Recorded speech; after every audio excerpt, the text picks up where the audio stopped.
Welcome. आप देख रहे हैं इस वक्त मिडास की खास पेशकश। और आज 29 अक्टूबर एक खास दिन होता है, ब्रेन स्ट्रोक डे इसको कहा जाता है। और ये इसलिए अहम है क्योंकि अगर इस वक्त पूरी दुनिया की अगर आप बात करें तो स्ट्रोक से मौत की जो संभावना होती है वो दूसरी सबसे ज़्यादा है हार्ट अटैक के बाद। तो लेकिन इसमें डरने की बात नहीं है, बिल्कुल ना डरे कि भाई ऐसा कैसे हो सकता है। हम इसीलिए इस वक्त यहाँ हाजिर हैं, हमारे साथ दो खास मेहमान भी मौजूद हैं जो इस पर खुलकर बात हम करेंगे और ये जानने की कोशिश करेंगे कि इस बीमारी से आप कैसे बच सकते हैं और कितने जल्दी रिकवर हो सकते हैं। तो हमारे साथ इस वक्त दो खास मेहमान, डॉक्टर प्रोफेसर जेड आजाद साहब जो चीफ कंसल्टेंट हैं, न्यूरोलॉजिस्ट और मैनेजिंग डायरेक्टर हैं मिडास पटना के। बहुत बहुत स्वागत आपका। और हमारे साथ मौजूद हैं डॉक्टर सौरभ कुमार झा जो सीनियर कंसल्टेंट न्यूरोसर्जन है मिडास हॉस्पिटल में ही। आपका भी बहुत बहुत स्वागत। सबसे पहले आजाद साहब आपसे अगर हम ये बात करना चाहें, और ख़ास तौर से ये लोग जो इस वक्त हमें देख भी रहे हैं, इनके जहन में ये चल रहा होगा कि भाई शुरुआत में मैंने बोल दिया कि एक ऐसी बीमारी जो दुनिया में दूसरी सबसे ज़्यादा खतरनाक है, और आज ब्रेन स्ट्रोक डे के ऊपर में कैसे बचा जाए और कितना इम्पोर्टेंस है इस दिन का एक तरीके से।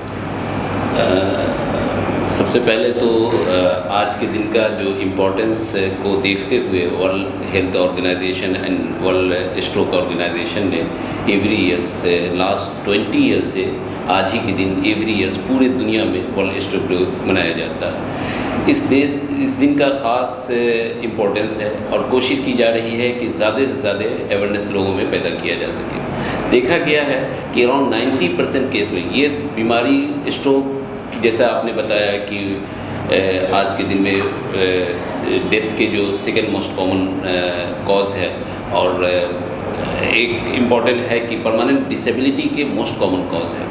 तो इम्पोर्टेंस है इसके रिस्क फैक्टर को जानना और लोगों में अवेयरनेस पैदा करना। तो इसके इम्पोर्टेंस को देखते हुए World Health Organization and World Stroke Organization ने जो अपना मुहिम चलाया है, पूरे विश्व में आज के दिन ये मुहिम चल रही है और एक कैंपेन के तौर पे लोग इसे देखते हैं और ऑर्गेनाइज बार बार कर रहे हैं, और हम लोग भी हर साल करते हैं। तो इस दिन का ख़ास इम्पोर्टेंस है और अवेयरनेस के ज़रिए लोगों में जो मैसेज जाएगी इस फैटल डिजीज़ की, तो चांसेस है कि लोग रिस्क फैक्टर को प्रिवेंट कर सकेंगे और जो इसकी मोर्टेलिटी या परमानेंट डिसेबिलिटी हो बहुत हद तक प्रिवेंट किया जा सकता है। बिल्कुल, कुछ ऐसी उम्मीद रहेगी। और डॉक्टर सौरभ कुमार झा, अगर आपसे हम ये जानना चाहें कि ये जो चीज़ है क्या इसमें भी कुछ ऐसे कॉमन फैक्टर हैं कि भाई ऐसे लोगों को हो सकती है, इस तरीके से हो सकती है, इसका इम्पैक्ट इस पर ज़्यादा पड़ सकता है, यानी कुछ तो ऐसी चीज़ होगी जो आप बता सकते हैं लोगों को और ख़ासतौर से समझा सकते हैं कि अगर इससे बचना है तो इन चीज़ों को अवॉइड करें या इसको पहचानें। जी बिल्कुल, आप सही रास्ते पे हम लोग इस पर डिस्कशन कर रहे हैं कि स्ट्रोक किसे हो सकता है, ये पहचाना बहुत ज़रूरी होता है। और वो हमें पता चलता है हमारे बॉडी फिजिक्स से ही कहना शुरू करें तो बॉडी फिजिक्स से अगर आप ओबीस पेशेंट्स हैं, थोड़े वेट के साथ ज़्यादा पेशेंट्स हैं, या डायबिटिक पेशेंट्स हैं, हाइपरटेंसिव पेशेंट्स हैं जिनका बीपी बढ़ा रहता है, स्मोक करते हुए, अल्कोहल वगैरह ले रहे हैं, इनएक्टिव रहते हैं, फिजिकल एक्टिविटी उतनी अच्छी नहीं रहती है, ये सब पेशेंट्स ज़्यादा प्रेडिस्पोज रहते हैं स्ट्रोक के लिए। बाकी बीमारियाँ भी साथ में हो सकती हैं लेकिन स्ट्रोक के लिए प्रेडिस्पोजिशन रिस्क फैक्टर्स यही सब आते हैं। तो ये सब चीज़ जिनके भी साथ है उन्हें it's time to act, should not wait. लेकिन ये जो चीज़ बताया डॉक्टर साहब ने, ये तो बड़ी कॉमन सी चीज़ है क्योंकि आज की अगर भागदौड़ की ज़िंदगी में आप देखें डॉक्टर साहब तो यहाँ पर चीज़ ऐसी रहती है जैसे ओबेसिटी का इन्होंने बताया, आजकल की एक आदत हो गई है, जंक फूड के तरफ लोग ज़्यादा जाते हैं, ओबेसिटी के शिकार होते हैं, मेंटल दिमाग में रहता है भाई कैसे जल्दी से जल्दी एक जिम्मेदारी निभानी है, तो वो एक दिमागी तौर से भी बहुत सही नहीं रहते। तो जो चीज़ें इन्होंने बताई ये तो ऐसा लग रहा है कि ये बहुत ज़्यादा कॉमन हो सकता है किसी के साथ। जी बिल्कुल, बहुत ही कॉमन है। और हम लोग जो सोसाइटी में जो मोस्ट कॉमन वजह जो देखा गया है जो स्ट्रोक का है वो हाइपरटेंशन है, और हाइपरटेंशन की वजह से ब्रेन हैमरेज भी मोस्ट कॉमन हाइपरटेंशन की वजह से होता है, जिसमें काफ़ी मोर्टेलिटी है। लेकिन लोग इग्नोर करते हैं सिम्टम, जैसे किसी की हाइपरटेंशन किसी की डायग्नोसिस होगी तो लोग वेट करते हैं दवा स्टार्ट करने में, और इवन के हाइपरटेंशन की दवाई स्टार्ट हो चुकी है लेकिन बीच में मिस भी किया, तो ये इवन के सिंगल डोज 2 डोज के मिस से भी पॉसिबिलिटी है कि ब्लड प्रेशर शूट किया किसी का और ब्रेन हैमरेज हो गया। तो जो कॉमन रिस्क फैक्टर है डायबिटीज़, हाइपरटेंशन, इसे रेगुलर एक कंसल्टेंट के कांटेक्ट में रह करके उसे ट्रीटमेंट जो लेनी चाहिए वो ज़रूरी है। डायबिटीज़ का भी कंट्रोल, रेगुलर ब्लड शुगर की मॉनिटरिंग होनी चाहिए, टाइम टू टाइम अगर डाइट में जो है जो एक रिच डाइट लोग आज के डेट में जो हाईली फैटी जो डाइट है उसे अवॉइड करना, फ्रेश वेजिटेबल का लेना, ये सब करने से काफ़ी हद तक चांसेस है कि इसके इंसिडेंट्स कम हो सकते हैं। बिल्कुल, लेकिन अगर किसी को हो गया, खुदा ना खास्ता, भगवान न करे कि ऐसी कोई चीज़ हो, तो उसको रिकॉग्नाइज कैसे कर सकते हैं? क्योंकि कई ऐसी बीमारियां होती हैं जो आदमी समझ नहीं पाता, खासतौर से स्ट्रोक की अगर बात करें, इंटरनल दिमाग में आपके क्या चल रहा है, क्या हुआ है, वो कैसे पता चल सकता है कि क्या कुछ इसके सिम्टम्स हैं रिकॉग्नाइज करने के? और अगर तो क्या वो कुछ टाइम भी है कि इस टाइम के अंदर में अगर आप आते हैं, इस टाइम के अंदर में अगर आप इसको पढ़ लेते हैं, समझ जाते हैं, तो शायद रिकवरी के जो चांसेस हैं वो बेहतर हो जाएंगे? देखिए कि ये जो अवेयरनेस है, इसके अवेयरनेस के दो पार्ट हैं। लोगों के बीच में एक प्रिवेंटिव डिजीज़ है, उसकी भी एक अवेयरनेस जानी है। दूसरी सबसे इम्पॉर्टेंट जो बातें हैं कि लोग कैसे पहचाने कि स्ट्रोक क्या है, अगर किसी को स्ट्रोक हो गया तो उसे कैसे पहचाने, ये बहुत ही इम्पॉर्टेंट है। तो बेसिकली वर्ल्ड हेल्थ ऑर्गेनाइजेशन ने और WHO ने एक निमोनिक दिया था कि जो कि कॉमन सिम्टम को, स्ट्रोक के सिम्टम को डिनोट कर रहे हैं। जो बी फास्ट का नारा दिया था, यहाँ पे भी हम लोगों ने डाला है बी फास्ट। तो बी फास्ट के एवरी लेटर जो है वो स्ट्रोक के सिम्टम को मेंशन है यहाँ पे। जैसे कि सडनली कोई इंसान, ये स्ट्रोक के जो सिम्टम होते हैं ना, स्ट्रोक का हार्ट अटैक के सिम्टम में एक डिफरेंस है। किसी को हार्ट अटैक अगर आ रहा तो वो पेनफुल हुआ, बार बार चेस्ट पेन से स्टार्ट हुआ, और वो लोगों को पता चल जाता है कि एक्शन लेना है, परिवार वालों को भी पता चल जाता है। लेकिन स्ट्रोक जो है वो पेनलेस होता है। सडनली मैक्सिमम चांसेस है कि वो पेनलेस होगा, एक्सेप्ट कि फ्यू सबएक्यूनाइल हेमरेज वगैरह होते हैं तो उसमें पेनफुल अगर हेडेक से स्टार्ट होता है, लेकिन मैक्सिमम जो होते हैं वो पेनलेस होते हैं और ये सडनली अपीयर होते हैं। तो कभी भी किसी को कोई सिम्टम सडनली अपीयर हो और पेनलेस हो, और उसके साथ जो कॉमन सिम्टम है, जैसे कि किसी को सडनली चलते चलते बैलेंस में प्रॉब्लम आ गया, किसी को देख रहे हो और सडनली वो डबल विज़न स्टार्ट हो गई या विज़न में कमी आ गई। उसी तरह से बी फास्ट के जो बैलेंस और ई स्टैंड फॉर आई की एबनॉर्मलिटी, और फास्ट में जो लेटर एफ है वो सडनली जैसे किसी को बोलते वक्त अगर फेस का टेढ़ा हो गया या चल रहा हो लेटा हो फेस का टेढ़ा हो गया, उसी तरह आर में वीकनेस हो गई, बोलते बोलते उसकी स्पीच में एबनॉर्मलिटीज आ गई, लड़खड़ाहट आ गई। इस बी फास्ट में लास्ट वर्ड जो है स्टैंड करता है वो टी का, जो कि टाइम से रिलेटेड है। वो कहा जाता है कि स्ट्रोक के केयर में सबसे इम्पोर्टेंट टाइम को दिया गया है कि अगर आप पहचान लिए कि ये स्ट्रोक है तो ज़रूरी है कि क्विक आपको एक्शन लेना है। पहचान लेने के बाद क्विक एक्शन लिए तो चांसेस है कि अगर ट्रीटमेंट अर्ली स्टार्ट हो जाए तो परमानेंट डिसेबिलिटी या मोर्टेलिटी या जो स्ट्रोक केयर में जो हम लोग कॉम्प्लिकेशन देखते हैं उस कॉम्प्लिकेशन को मैक्सिमम अवॉइड किया जा सकता है। लेकिन ज़रूरत है कि आम इंसान जिसे स्ट्रोक हुआ है तो वो तो सफ़र किया, लेकिन आम जो उसके परिवार वाले हैं, जो आसपास के लोग हैं, वो स्ट्रोक के सिम्टम को जाने, बैलेंस में प्रॉब्लम सडनली, आई में एबनॉर्मलिटीज़, स्पीच में एबनॉर्मलिटीज़, किसी हाथ में वीकनेस। यूजुअली क्या होता है राइट या left, suddenly one side of the limb में वीकनेस आता है, उसी में इसी तरह स्पीच में एबनॉर्मलिटीज़, इसी तरह वही कई और है, जैसे कि सडनली बैलेंस में प्रॉब्लम हुआ, चल रहा है वो चलते चलते नहीं चल पाया। तो कई सिम्टम हैं जिसे हम लोग स्ट्रोक के कॉमन सिम्टम, उसके अलावा रेयर सिम्टम है। आम इंसान एक कॉमन सिम्टम को जाने तो बहुत हद तक मुमकिन है कि उसे रिकॉग्नाइज करके क्विक आप इमीडिएट ट्रीटमेंट स्टार्ट कर सकते हैं और जो कि लाइफ टाइम चेंजर होगा। उसके जो चीज़ आपने बताई बड़ी इंपॉर्टेंट चीज़ आपने कही कि कैसे वो खास तौर से मेरा जो ध्यान गया है वो टी पर गया, टाइम पर। वो जो टाइम होता है, तो टाइम के लिए अगर मैं आपसे ये जानना चाहूँ कि अगर खुदा ना करे किसी के घर में होती है और ये जो सिम्टम सर ने बताए, इसको आम चाल की भाषा में लकवा भी बोल सकते हैं। लकवा भी बोलते हैं, जो लकवा या फालिज, ये जी फालिज या फालिज बोल सकते हैं। तो अगर ऐसा पता चले तो ये जो टाइम, क्या टाइम में भी कुछ है कि 2 घंटा 3 घंटा 4 घंटा इसके अंदर में आप रिकवर के लिए आप बढ़ने ले जाएं डॉक्टर के पास? जी बिल्कुल है। ब्रेन स्ट्रोक में कहा जाता है इस टाइम इज़ ब्रेन।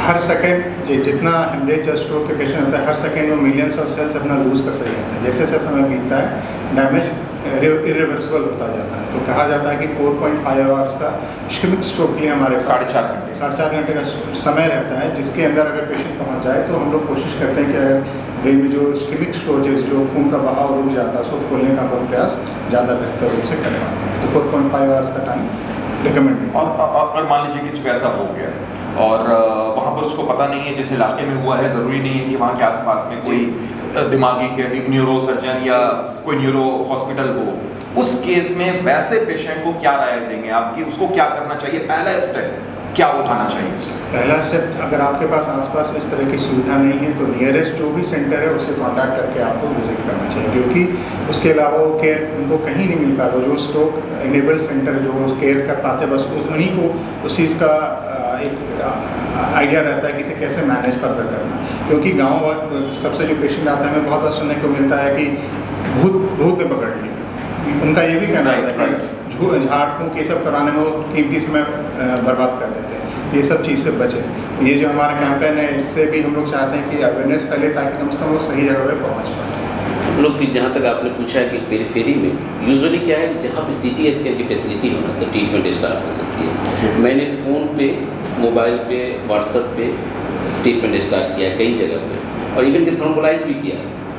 इमीडिएट नज़दीक हॉस्पिटल डिस्ट्रिक्ट में कहीं पे थे, पेरिफेरी में हाफ एन आवर की जर्नी थी उनकी, वो पहुँचे, CT स्कैन हुआ। CT स्कैन में देखा गया कि उसमें ब्रेन हैमरेज नहीं है, और हम लोग ने थ्रोम्बोलाइज किया क्योंकि हार्ट का थ्रोम्बोलाइसिस वहाँ पे पहले हो चुका था। तो ज़रूरी है कि वहाँ पे CT स्कैन की मिनिमम फैसिलिटी हो और एक स्पेशलिस्ट डॉक्टर हो, फिजिशियन हो जाए कम से कम, तो बहुत अच्छी बात है। तो ट्रीटमेंट स्टार्ट हो सकता है। ज़रूरी है किसी तरह से ट्रीटमेंट को अर्ली स्टार्ट करने का।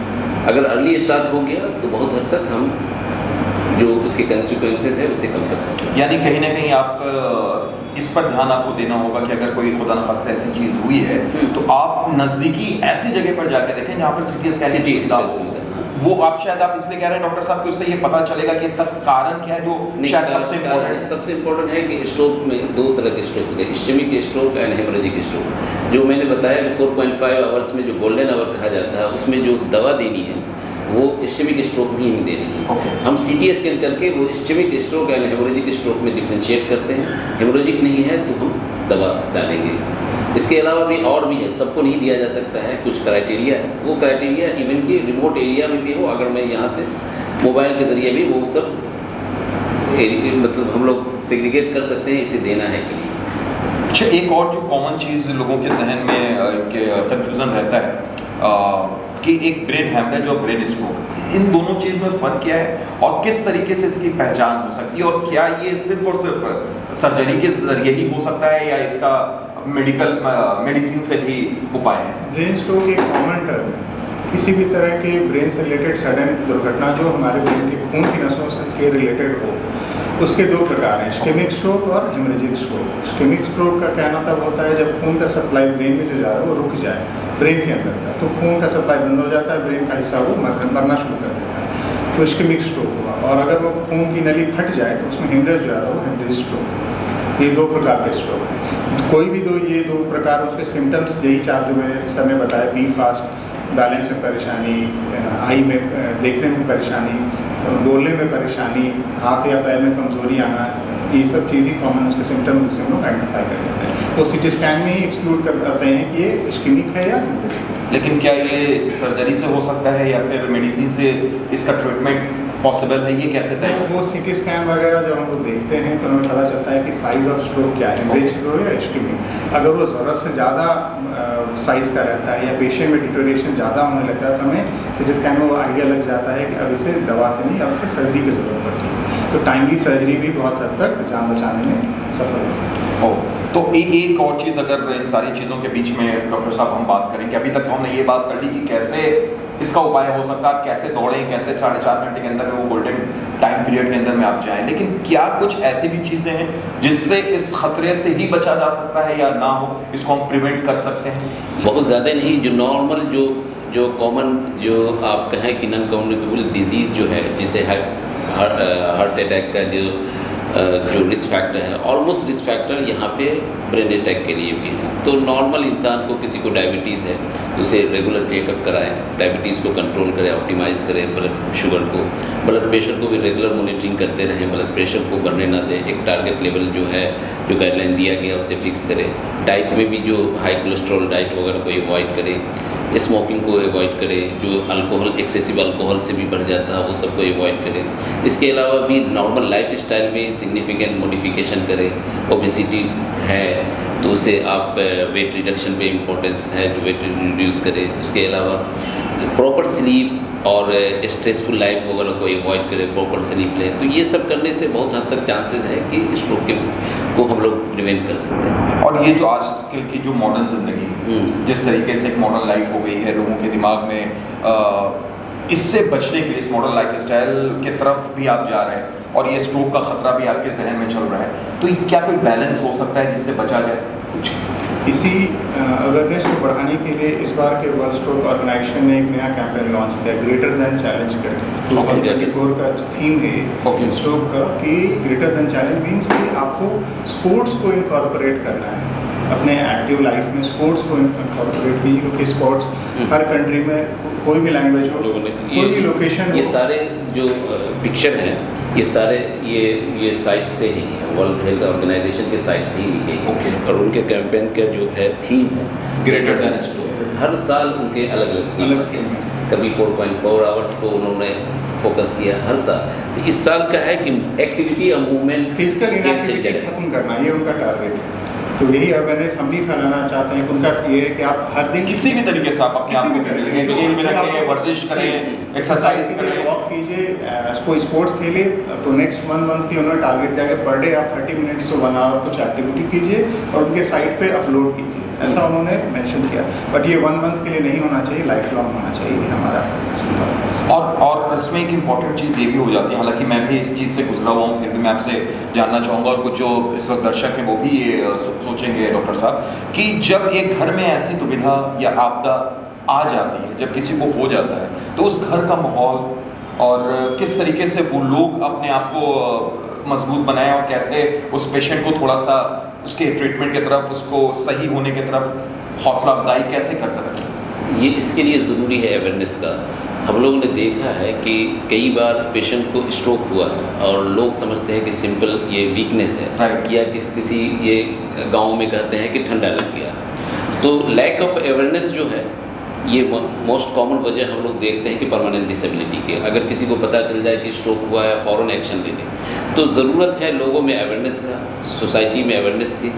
और हर घर में, कोई भी घर ये अफोर्ड नहीं कर सकता है कि उसे स्ट्रोक हुआ उस फैमिली मेम्बर को और रिकॉग्नाइज न कर सके। तो ज़रूरी है रिकॉग्निशन के लिए जो कॉमन सिम्टम उसे पहचाने। और स्ट्रोक पेनलेस होता है, इस वजह से लोग एक्शन लेने में भी टाइम लगाते हैं। तो कोई क्या एक्शन ले और इमीडिएट, जैसा मैंने बताया कि नज़दीकी हॉस्पिटल में एडमिट करें। और ये सपोर्ट की भी ज़रूरत होती है। मैक्सिमम केस में देखा गया है कि फैमिली का जो अर्निंग मेंबर है जो वो इफेक्टेड हो गए, तो वैसे केस में जो स्ट्रोक हुआ और फाइनेंशियली बर्डन आती है और वो बता के नहीं आती है कब आना, लेकिन हमें एक्शन तो क्विक लेनी है। तो ज़रूरत है कि परिवार के सपोर्ट से, फैमिली के सपोर्ट से, दोस्तों के सपोर्ट से इस स्ट्रोक केयर को हम लोग डिले नहीं कर सकते। जैसे हार्ट केयर में अगर इमीडिएट एक्शन नहीं ले तो हो सकता है कि डेथ हो जाए, उसी तरह स्ट्रोक में परमानेंट डिसेबिलिटी बहुत चांसेस है कि होने की।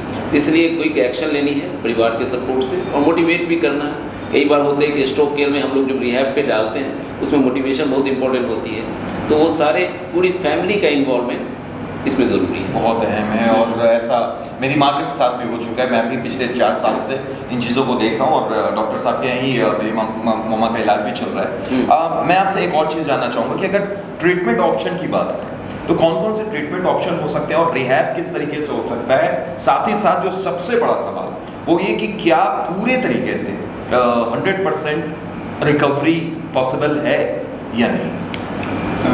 स्ट्रोक के पेशेंट्स में जो इलाज होती है वो मेनली इनिशियल स्टेजेस में 2 स्टेजेस में होती है। पहले दवा से कोशिश की जाती है, मैक्सिमम पेशेंट्स दवा से ही मैनेज हो जाते हैं। छोटा स्ट्रोक होता है, हेमरेजिक हो या इस्केमिक हो, दवा से सूजन कम करना या थ्रोम्बोलाइज करना, मैंने जो मेंशन किया है, ये सब करके हम लोग उसे मैनेज करते हैं। अगर खुदा न खास्ता वो हेमरेज बढ़ जाता है या सूजन ब्रेन में बढ़ जाती है इस्केमिया के बाद, तो सर्जरी होती है। सर्जरी में भी आजकल नई तकनीक आ गई है, माइक्रोस्कोपिक सर्जरी हो गई है, एंडोस्कोपिक सर्जरी हो गई है, जिसमें हम लोग कभी कभी जो हेमरेज होता है क्लॉट को छोटे दूरबीन के छेद से ही निकाल देते हैं। नहीं तो नॉर्मली हमें बड़ा सा बोन फ्लैप हटाना, सिर की हड्डी को हटाना पड़ता है ताकि ब्रेन का सूजन सबसाइड करे और मरीज की जान बच जाए।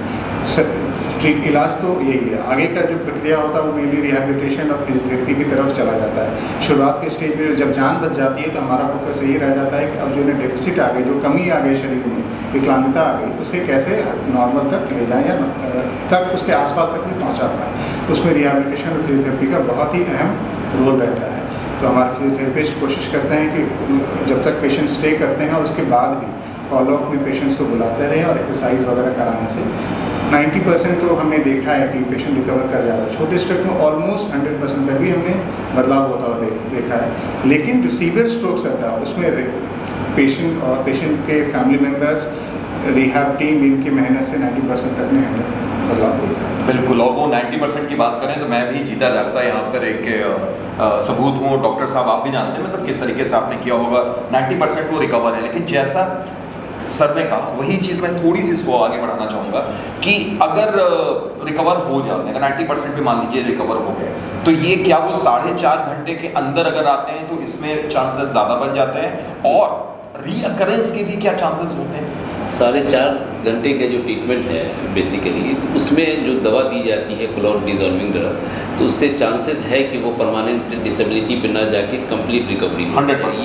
ये सबको नहीं है। इवन के 4.5 आवर आ गए, उसमें कहा जाता है कि अराउंड 20 to 25% केस में ये 100% हो सकती है। डिपेंड करता है आप कितना अर्ली है। अगर आप विदिन 1 आवर आ गए हो, ट्रीटमेंट 1 आवर के अंदर मिला है, तो चांसेस और बढ़ जाते हैं। तो 4.5 आवर्स के तो इम्पोर्टेंस है, ट्रीटमेंट अर्ली मिला है तो उसका इम्पोर्टेंस है। लेकिन जैसा आपने बोला कि प्रिवेंट दोबारा ना, इसके लिए ज़रूरी है कि एड्रेस करना जो रिस्क फैक्टर है उसे जानना।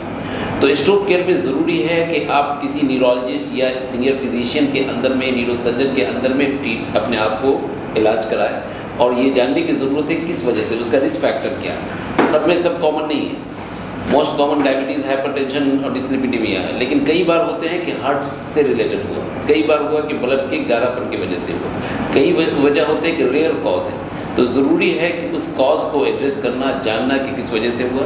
हम लोग एडमिशन इसी वजह से करते हैं। एक तो स्ट्रोक केयर में हुआ कि इनिशियल फ्यू आवर्स की जो ट्रीटमेंट हुई 4.5 आवर, फिर इनिशियल जो हम लोग जो पेशेंट अगर सिक रहा, लार्ज स्ट्रोक रहा, तो उसे हम लोग आईसीयू में करते हैं। आईसीयू में मैक्सिमम जो फ्यू डेज जो होता है वो कॉम्प्लिकेशन वगैरह को हम लोग देखते हैं कि किसी का ब्रेन में इंजरी जो हुई है उससे रिलेटेड स्वेलिंग होती है, किसी का डायबिटीज़ अनकंट्रोल है, ब्लड प्रेशर।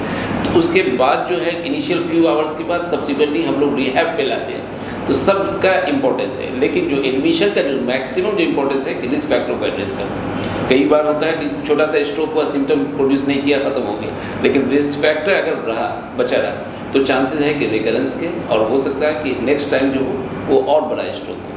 तो इसलिए रिस्क फैक्टर को एड्रेस करना जानना बहुत ही इंपॉर्टेंट है। और साथ ही साथ एक इम्पॉर्टेंट चीज़ ये भी है कि अगर आपको ऐसा लगता है कि भाई इस इलाज से मेरे जो पेशेंट है वो ठीक हो गए, तो उसके बाद आप बदपरहेजी की तरफ या दवा को बंद कर देने की तरफ या दोबारा नहीं जाना वहाँ, वो उस पर भी ध्यान देना ज़रूरी है। अक्सर कई बार हम ऐसा देखते भी हैं डॉक्टर साहब कि जो लोग होने लगता है कि अब तो सब कुछ ठीक है, अब तो मेरे मदर या मेरे फादर या वही इंडिविजुअल योरसेल्फ जो है वो खुद सोचता है कि मैं अब ठीक हो चुका हूँ, और वो दवाई की तरफ ध्यान देना कम कर देता है। तो क्या इससे भी दिक्कतें बढ़ जाती हैं? तो बिल्कुल बढ़ सकती है, क्योंकि पाया गया है कि हर स्ट्रोक के 4 मरीज में से एक को दोबारा स्ट्रोक हो जाता है। उसका बहुत ही बड़ा कारण है कि दवा रेगुलर रहना, फिजिशियन या न्यूरोलॉजिस्ट के कॉन्टैक्ट में नहीं रहना, अपना लाइफस्टाइल को वापस उसी पहले के तरीके में ले जाना, खान पीन पे कंट्रोल लेना, तो दोबारा होने का रिस्क ठीक ठाक रहता है, और इसलिए परहेजी बरतनी चाहिए। बिल्कुल। और अब एक इम्पॉर्टेंट चीज़, अगर आप बिहार से हैं, पटना से हैं, तो आप ये बताएं डॉक्टर साहब कि अगर मिडास की हम बात करें, जो एक जाना पहचाना एक बड़ा नाम हो चुका है न्यूरो हॉस्पिटल के तौर पर, तो इसकी स्पेशलिटी क्या है, किस तरीके से स्ट्रोक केयर करते हैं? और मैं आपसे इसलिए भी जानना चाहूँगा कि कई ऐसे लोग होंगे जो शायद आर्थिक तौर पर उतने बेहतर ना हो, अच्छे ना हो, और बीमारी किसी को भी आ सकती है, वो अमीर और गरीब देखकर नहीं आती है, तो उसके लिए मिडास क्या कुछ अलग से कर सकता है? देखिए कि मिडास की जो शुरुआत हुई थी 5 ईयर बैक हुई थी, और जिसका मकसद था कि हम लोग जो वर्ल्ड क्लास ट्रीटमेंट हो और मैक्सिमम जो एफोर्डेबल प्राइस पे हो उस पर रखें, और सच बात है कि हम लोग इसमें बहुत हद तक कामयाब हुए। तो यहाँ पे मिडास में जो स्ट्रोक केयर का जो है जो कंप्लीट जेन्युइन इमरजेंसी जो होती है 24/7 वो यहाँ पे रन करती है स्ट्रोक केयर की, और हम लोग कंप्लीट स्ट्रोक प्रोग्राम रन करते हैं। और जो इनिशियल फ्यू डेज़ में जो आईसीयू जो केयर होती है वो हमारा बेस्ट है, और टाइम टू टाइम जो सर्जरी की ज़रूरत होती है तो हम लोग किसी वक्त हम लोग अपने पेशेंट को लेते हैं। कंप्लीट टीम है जिसमें न्यूरोलॉजिस्ट के अलावा न्यूरोसर्जन की अवेलेबिलिटी है जो हम लोग राउंड द क्लॉक इंश्योर करते हैं। उसके अलावा न्यूरो जो क्रिटिकल केयर के स्पेशलिस्ट है, एनेस्थेटिस्ट है। उसके अलावा जो हमारी रिहैब टीम है जिसके पार्ट है physiotherapist, speech therapist, occupational therapist, respiratory therapist, complete मिल करके हम लोग स्ट्रोक केयर करते हैं। और स्ट्रोक का जो हमारा रिहैब जो प्रोग्राम है कोशिश करते हैं कि हम लोग फैमिली को अर्ली करें, इन्वॉल्व करें। उससे देखा गया है कि फैमिली को हम लोग ट्रेन करके यहाँ से भेजते हैं, तो जिसमें कि ओवरऑल जो परमानेंट डिसेबिलिटी को प्रिवेंट करने में काफ़ी मदद मिलता है। तो मिडास एक अफोर्डेबल प्राइस पे, जो लोएस्ट पॉसिबल प्राइस है उस पर हम लोग करते हैं। और यहाँ से हम लोगों के यहाँ केयर का, जैसे मैंने बताया कि स्ट्रोक केयर में ज़रूरी है इमीडिएट अटेंशन के ट्रीटमेंट के लिए, तो किसी के पास अफोर्डेबल ना हो और यहाँ पे आ चुका है तो उसका कभी भी ट्रीटमेंट डिले नहीं होता है पैसे की वजह से। इवन कि सर्जरी करने भी हो तो सर्जरी उसकी रुकती नहीं है। तो हम लोग जहाँ पे इम्पोर्टेंस है टाइम का, वो टाइम पैसा के रहने ना रहने से कोई इम्पोर्टेंट है। इम्पोर्टेंस है कि पेशेंट को इमीडिएट केयर मिलनी चाहिए, हम लोग इंश्योर करते हैं कि वो मिले। और आगे भी हम लोग की कोशिश होगी कि और भी अफोर्डेबल इस सिस्टम को कर सकें। बिल्कुल। और तो आखिर में चलते चलते आप दोनों लोगों से अगर एक संदेश की बात हम कहें कि इस खास मौके पर, इस स्ट्रोक डे के ऊपर में आम लोगों से या पेशेंट से या पेशेंट के फैमिली मेंबर को अगर कोई संदेश मैसेज देना चाहेंगे तो क्या होगा एक एक करके? सबसे पहले तो आज के इस वर्ल्ड स्ट्रोक डे पे जितने लोग जो स्ट्रोक कैंपेन में लगे हुए हैं, वर्ल्ड हेल्थ ऑर्गेनाइजेशन के इस कैंपेन में, सबको हम कॉन्ग्रेचुलेट करते हैं, अपनी पूरी टीम को कॉन्ग्रेचुलेट करते हैं। और जितने स्ट्रोक सर्वाइवर हैं सबको बधाई देते हैं, उनके फैमिली मेम्बर को बधाई देते हैं कि आप लोग इस मुहिम में शामिल हों। और आज वर्ल्ड स्ट्रोक डे पे जितने हैं आसपास में सबको अवेयर करें, स्ट्रोक के सिम्टम को बताएं, स्ट्रोक में इम्पोर्टेंस ऑफ टाइम को बताएं, importance of risk factor prevention को बताएं। और जो वर्ल्ड हेल्थ ऑर्गेनाइजेशन के बी ग्रेटर देन जो स्ट्रोक है चैलेंज है, अपने आप को एक्टिव रहें। इससे बहुत हद तक चांसेस है कि स्ट्रोक को प्रिवेंट किया जाए, परमानेंट डिसेबिलिटी को प्रिवेंट किया जा सके। स्ट्रोक कम्प्लीटली प्रिवेंटेबल डिजीज़ है अगर अपने लाइफस्टाइल को आप मॉडिफाई कर लें। स्ट्रोक अगर हो गया तो उसे पहचानना शुरू करें और टाइमली इलाज करवाएं, जिससे लॉन्ग टर्म डिसेबिलिटी से बचे रहें। बिल्कुल। तो सबसे इम्पोर्टेंट जो संदेश निकल कर आया है वो यही निकल कर आया है कि आप अपने लाइफ स्टाइल में, खासतौर से ये मॉडर्न लाइफ स्टाइल में थोड़ा सा चेंज लाएं। जो शुरुआत में हमने बात की थी कि आप स्पोर्ट्स की तरफ ध्यान दें, आप खेलें, आप वर्जिश करें, अपने आप को बिजी रखें, एक्टिव रहें, तो इससे बचा जा सकता है। बहुत बहुत शुक्रिया डॉक्टर साहब आपका भी, डॉक्टर साहब आपका भी। और हम एक बार फिर किसी और मौजू के बारे में, किसी और विषय के बारे में ज़रूर आपके सामने पेश होंगे और अपनी राय रखेंगे। तब तक के लिए आप अपना ख्याल खूब सारा रखें।